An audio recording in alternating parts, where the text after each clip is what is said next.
Inside the subdivision, poverty also exists.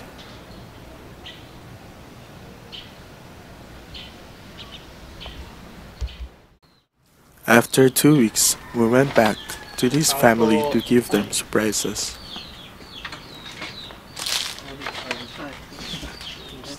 We also brought toys for the kids.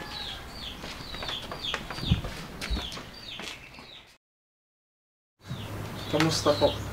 Okay naman po, mabuti naman. Yung mga bata, ang problema ko, hindi pa nag-aaral sila. Ako po si Richard, may dalawa po akong anak. Mahirap lang po kami. Ako po si Angel, asawa po ni Richard. Wala pa po rin akong trabaho. Nag-aalaga pa rin ako ng mga anak ko. Ano po yung kinabubuhay niyo po ngayon? Ganun pa rin, tinatawag ako ng mga homeowners. Naglilinis ako ng mga bahay, tapos nag-aayos ng mga tubo. Pero bihira pa rin. Malimit pa rin na magpagawa sila. Hindi talaga araw-araw na, hindi talaga sapat sa pang-araw-araw. Yung kinikita ko. Sa pag-garden, tinatawag nila ako, minsan binibigyan nila ako 50. Maswerte na yung 100 bibigyan nila sa akin.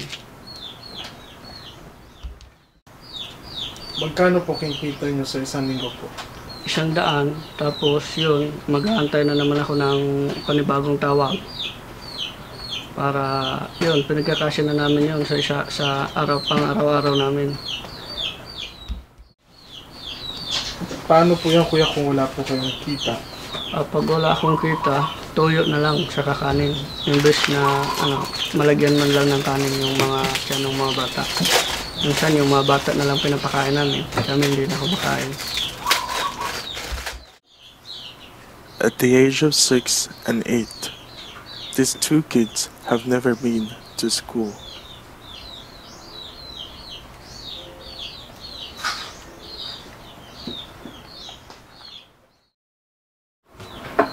Gusto kong makapag-aral sila para may maganda silang bukas. Ano po natapos ninyo? Ako po, grade 4 lang. Sa sobrang hirap sa probinsya, hindi na ako kayang pag-aralin ng mga magulang ko. Kayo po, ate? Hanggang grade 6 lang po ako, pero hindi ko po natapos. Ganun din po, hirap din yung buhay namin. Hindi po kami kayang pag-aralin ng mga magulang namin. Sa probinsya kami nakatira dati. Kaso doon ako nakapag-asawa. Kaso mahirap ang buhay doon, kaya gumawa ako ng paraan para makapunta dito sa Maynila. Yung problema, mahirap din palang buhay dito eh. Wala din. Yan pa rin, hindi pa rin nakaangat kami. Kuya, pakikwento po ulit kung paano po kayo nakarating ng Maynila. Yun, nung pagbaba ako sa bus, naglakad-lakad ako dito sa Maynila. Wala naman akong kakilala o kamag-anak. Hanggang sa nakatulog ako sa kalye. Hanggang sa pagising ko, may lumapit sa akin na babae. Yun, ninalok niya ako na tumira ako doon sa kanila. Tapos hanggang sa nakuha ko yung pamilya ko. Hanggang sa dito na kami nagtagal. This is the lady he's talking about. Ako si Pa. Malakas ang ulan noon kasi may bagyo. Nakita ko itong isang lalaki na naglalakad, nakaupo sa tabi ng malapit ng basurahan. Kaya inano ko siya. Kasi malapit talaga ang puso ko rin sa mga ganong tao. Kaya sinabi ko, saan ka pupunta? Sabi niya, wala akong pupuntahan dahil na galing ako sa probinsya. Pupunta ako dito kung ano man ang magandang kinabukasan ko dito sa, at least sa Metro Manila. Kaya pumunta siya, nakita ko, sabi ko, kawawa ka naman dyan, basa ka na, wala pa, ikaw mabihisan.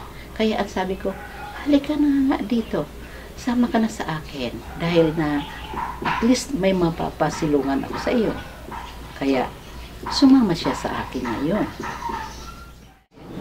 Inano ko sa yung mga homeowners at saka meron na rin siyang mga sideline. Yung tinatawag siya, nagka-garden o kung ano dyan ang mga gawa. Kasi parang handyman siya eh. Maraming alam din niya na kung anong turo mo lang madali siya matuto. Kaya marami na rin ang kanyang ano.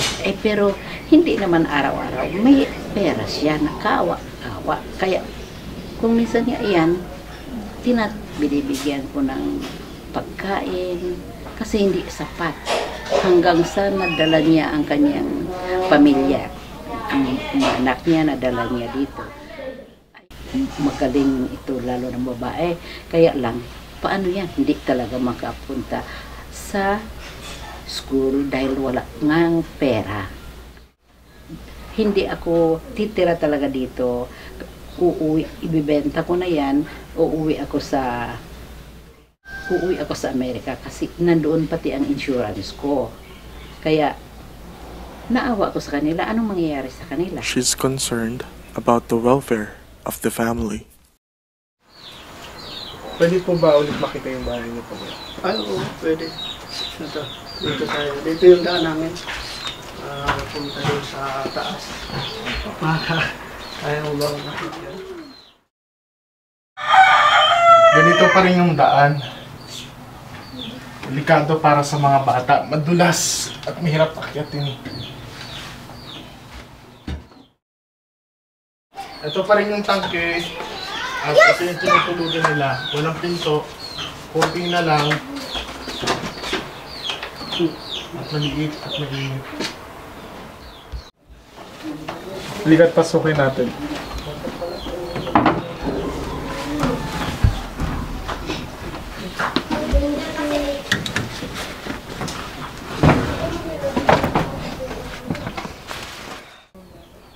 Sobrang init dahil tanghaling tapat ngayon. Walang butas para sa hangin. Masikip. Hindi ka makakatayo.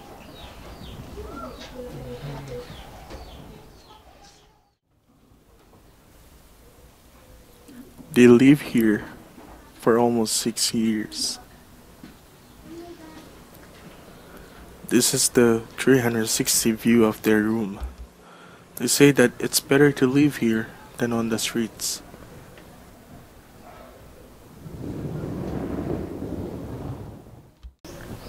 Ako po si Baby. We call the two kids to make them smile to the things that we bought for them. May mga laruan ba kayo? Wala po. Meron kaming sorpresa galing kay Sir Mark at kay Ma'am Rhea.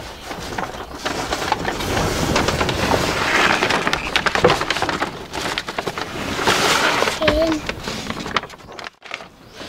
Wow. Wow.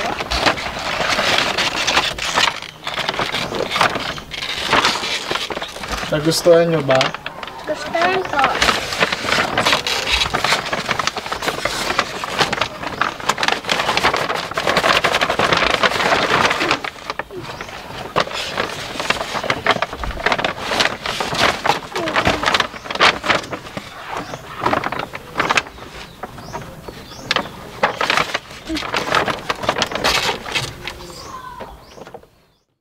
Thank you po, Ate Rhea. Kuya Mike. Thank you po. Ate Rhea. Kuya Mike. Salamat po. Salamat po.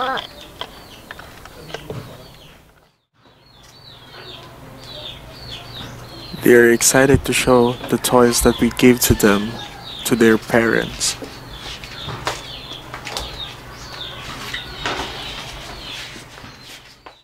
Ito nga po pala yung mga bigay nila Sir Mark at Ma'am Rhea. Ay, maraming salamat po sa tulong ni ni Sir Mark at Ma'am Rhea sa mga laruan para sa mga bata. Maraming salamat po. Salamat po, Ma'am Rhea at Sir Mark. Ngayon lang po sila nagkaroon ng ganito. Natutuwa po sila. We went out to teach Rap to play the RC.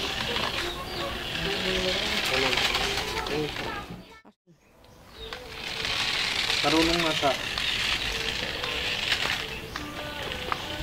Wala si madam dyan. Gawa kami. Huwag na lang yan. Huwag na lang mag-isa, oh.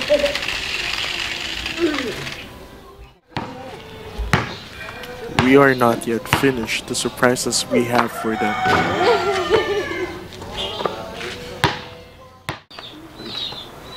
Maganda ba, baby? Maganda po. Salamat po, Ma'am Rhea at Sir Mark. Ngayon lang po siya nagkaroon ng ganitong Barbie. Nakakain na po ba kayo sa labas? Hindi pa po eh. Pero isang beses lang po kami nakakain kasi nilibre lang po kami ni Madam. But this time, it's no longer takeout food. Ganun po ba? Kaya po kami nandito. Gusto ni Sir Mark at Ma'am Rhea na kumain tayo sa labas at pamasyal. Ay, sige po. Maraming salamat po. Maraming salamat po. Bago yan, baby, ano gusto mo kainin? Spaghetti po at saka chicken po. Ikaw, Kuya Rafi. Ano gusto mo Chicken kainin? din. Saka chicken. Yun ba ang mga gusto ng mga bata? Opo. Pamamasyal tayo at kakain tayo sa labas. Kaya mag-bis na kayo. Ate Angel, Kuya Richard. Ay, salamat po. Maraming salamat po. They have a request before they change their clothes. Sana po, Sir Mark, Ma'am Rhea, matulungan niyo po yung mga anak namin na mapag-aral. Bibili po sana kami, may binibili po sana kaming bahay doon sa Dilarama. Squatter din po yon, kaya mura lang. Nasa 30,000 lang po. Pero mas okay na po yon kasi malapit po sa eskwelahan. So mas madali po namin mapapag-aral yung mga bata kasi malapit lang siya sa eskwelahan. Yun po ang pinaka-importante po sa amin, yung pag-aaral ng mga bata. Sir Mark at Ma'am Rhea, sana po matulungan niyo po kami para na lang po sa mga bata. Kasi po gusto ko po makapag-aral sila. Dahil po para sa kanila na lang. Sana patulungan niyo po kami para makapag-aral sila. Yun lang po. Maraming salamat po sa mga binigay niyo po sa amin na grocery tsaka yung mga laruan po nila. They have to leave the place because it's already for sale. Kuya Richard. Excited ba kayo? Ay, oo naman. Tara.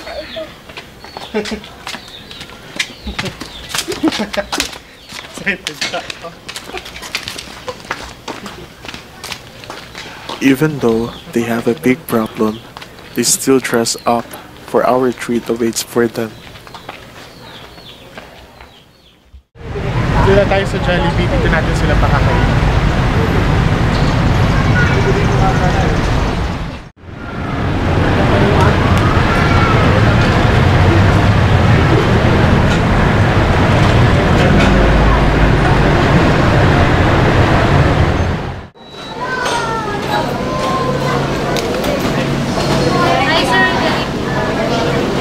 I ordered the food that the kids requested.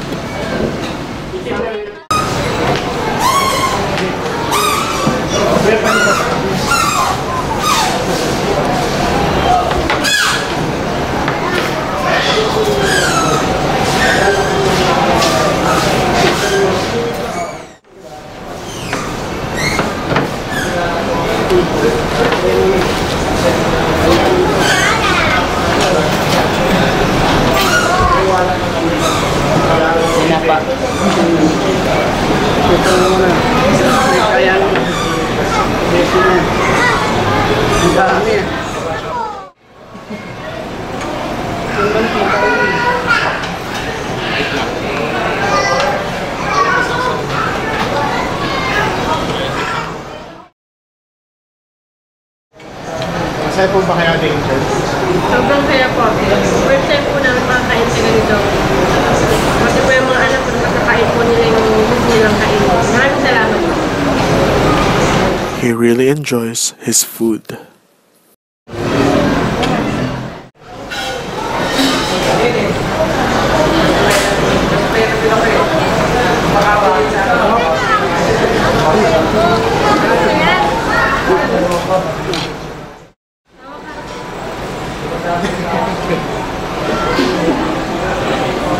Tumatawa tuloy.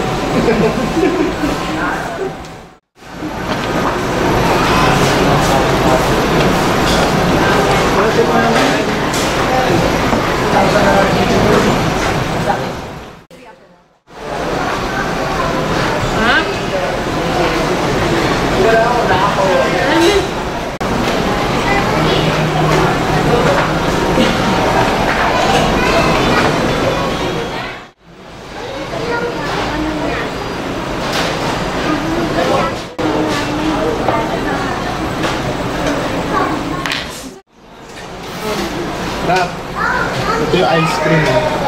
Kainin mo ah, katapos mo kumain. Kainin, sarap ba?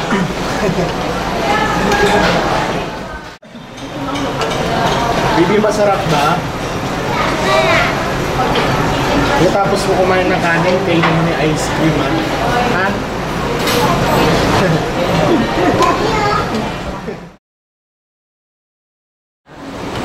Nabusog po ba kayo? Kung busog na si baby. Busog na busog. Busog na busog po. Sabi na busog ko na yan. Ayun mo, salamat. This kid really enjoy eating his dessert.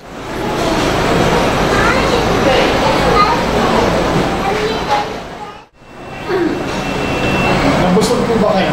Opo. Handa na ba kayo mamasyal? Dana ko. Tara! Mamasyal na tayo.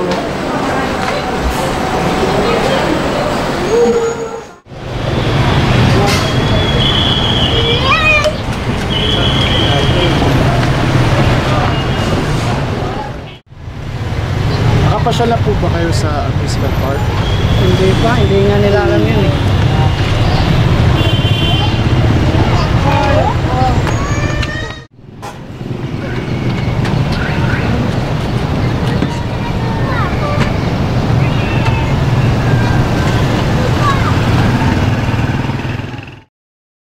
Yay! Nakita pa akong Jollibee ah. Jollibee. Jollibee. You know? Jollibee.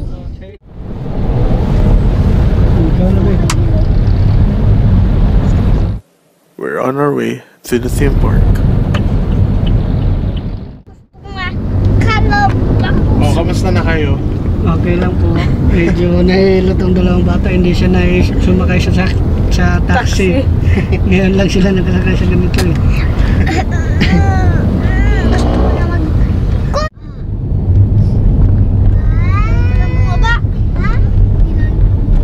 Bakit? Yan, gusto ko yun oh. Bakit ka nabawa? Nakita ko yun oh. Nakita ko yun mama. Yun oh.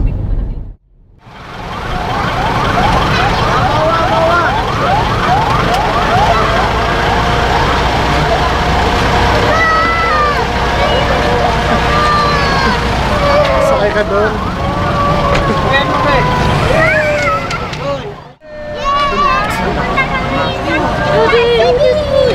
Ay, nandito na tayo.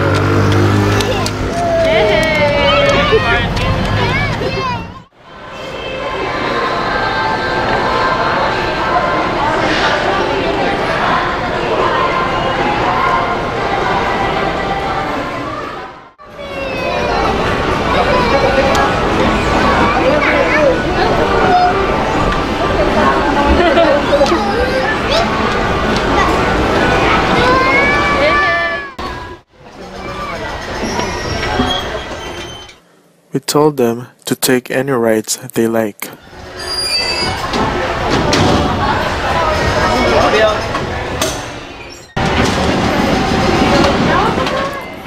Rep is a little bit shy on camera, but now you'll notice that he's starting to smile. And now, they joined by their parents to enjoy this family ride.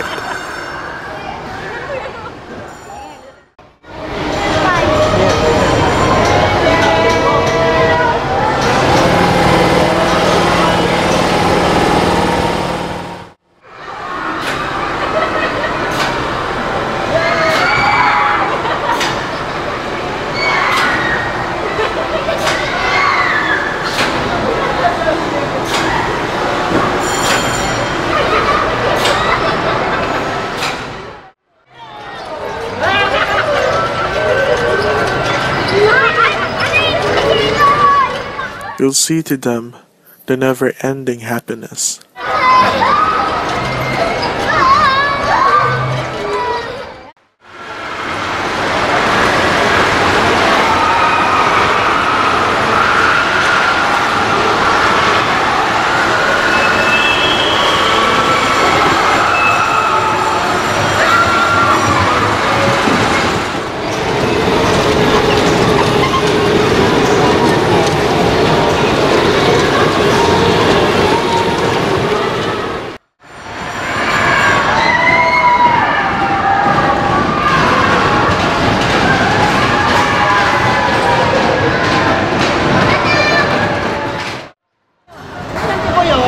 Because it's their first time in a theme park, Kuya Richard asks a question.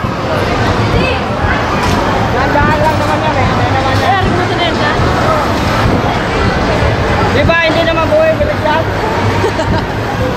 Buhay bilis pa yan?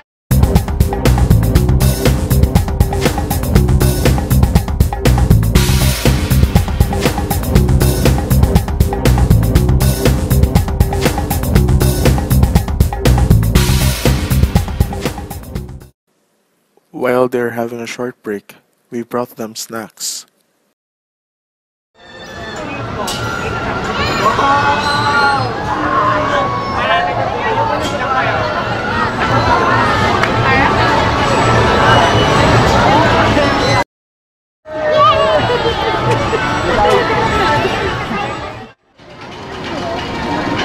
Nag-enjoy po ba kayo? Opo. Salamat po. Sobrang saya po. Pati po yung mga bata.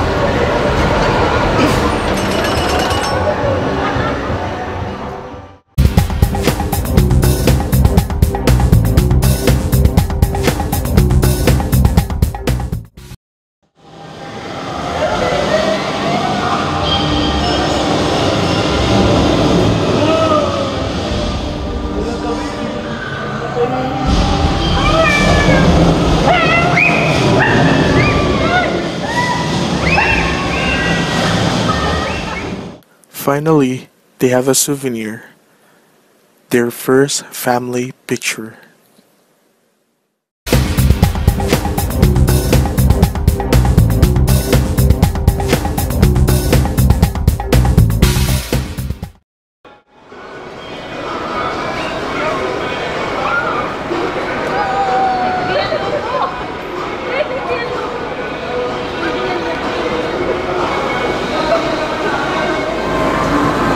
Sarap.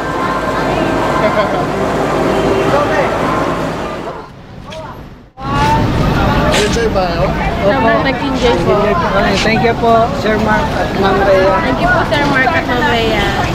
Nag-enjoy po ng sobra yung mga bata. Sobrang saya po namin pati yung mga. This is really a long day for them, but the experience that they will never ever be forgotten. Salamat po. Ikaw din po eh. Salamat po.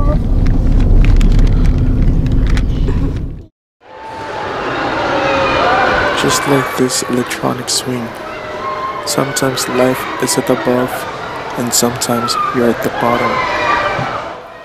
But you'll eventually realize that you are happy, just like this family. As long as they together, they will forever grateful and happy. At this time, we must appreciate our family, no matter what our state in life, and always remember that no matter how hard life is, we can still have fun, even in simple things.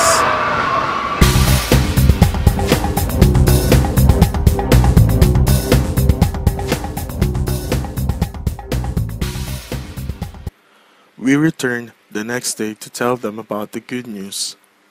This is because Sir Mark and Ma'am Rhea knew someone who owned a farm that in need of a caretaker. The good news was all about the offer to stay in a farm just to take care of the surroundings, free school for the kids, and a work for Richard and Angel. Maraming salamat po, Sir Mark at Ma'am Rhea. Makakapag-aral na po yung mga anak ko. Salamat po. Malaking tulong po sa amin.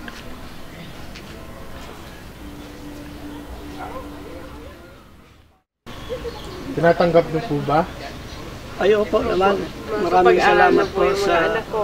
Opo, kasi makapag-aral na po sila. Sir Mark at Ma'am Rhea, Maraming napakabait salamat niyo po. po talaga. Maraming salamat po talaga sa inyo. Tutuwa po kami kasi natulungan niyo po kami. Maraming salamat po ulit. We are grateful to help and made them happy. So it's time to leave this place. They will no longer sleep at the ceiling. And the kids will start to study this coming school year. And their parents will have a permanent job. And most of all, they can start a new life and a new place that they can call a home. Thank you to the owner of the farm, and of course, Sir Mark and Ma'am Rhea for all the help. God bless.